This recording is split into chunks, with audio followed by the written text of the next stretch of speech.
17 বছর আমাদের তরুণদেরকে অস্ত্র হাতে তুলে দিয়ে মাদকে আসক্ত করে তাদেরকে রাজনৈতিক হাতিয়ার হিসেবে ব্যবহার করা হয়েছিল। আমরা সেটা করতে চাই না। আমরা তরুণদেরকে জ্ঞানের আলো ছড়িয়ে দিয়ে এর পাশাপাশি তাদেরকে নৈতিকভাবে, মানসিকভাবে, শারীরিকভাবে গড়ে তোলার জন্য ক্রীড়াঙ্গনে বেশি বেশি করে সংক্ষিপ্ত করে তাদেরকে সুনাগরিক হিসেবে আমরা গড়ে তুলতে চাই।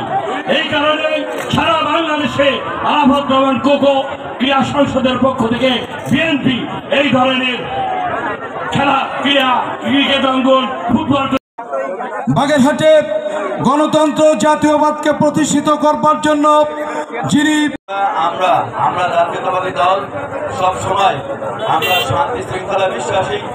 আমরা আমাদের